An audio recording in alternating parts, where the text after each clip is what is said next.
हमारे साथ बीजेपी विधायक रविंद्र सिंह नेगी जी हैं। नेगी जी, जिस तरीके से ये प्रोटेस्ट हुआ, जिस तरीके से प्रधानमंत्री और गृह मंत्री को लेकर के सवाल खड़े किए गए, उनके विरोध में नारेबाजी हुई, उसको लेकर के क्या कहेंगे? नहीं, कहीं ना कहीं इसका हम भरसक विरोध करेंगे। और बड़ा दुर्भाग्यपूर्ण विषय है कि जिस देश में आप रहते हो, जिस देश ने आपको मान सम्मान दिया, जिस देश में रहकर आप अपनी जीविका चला रहे हो, और उसी देश के प्रधानमंत्री को आप गाली देते हो। हैं, अगर आपको इतना दिक्कत है, जाओ ना पाकिस्तान में, रहो अफगानिस्तान, रहो बांग्लादेश, जहाँ मुस्लिम लोग हैं।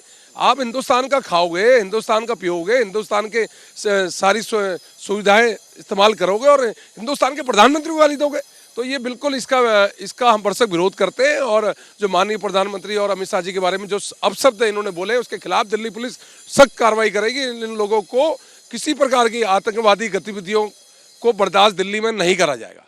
अक्सर देखा गया है कि जेएनयू में इस तरीके की नारेबाजी, इस तरीके के प्रोटेस्ट देखने को मिले हैं, तो उसको लेकर के कि क्या दिल्ली सरकार कोई नई पॉलिसी लेकर के आएगी? क्या दिल्ली पुलिस को एक्शन के लिए सरकार की तरफ से भी कोई निर्देश दिया जाएगा कि इस तरीके से प्रधानमंत्री और गृह मंत्री को टारगेट किया गया? बिल्कुल, सरकारें अपना काम करेंगी। कोई भी इस देश में, लोकतांत्रिक देश में, अगर प्रधानमंत्री को गाली देंगे और गृह मंत्री को गाली देंगे, उनके खिलाफ सख्त कार्रवाई होगी।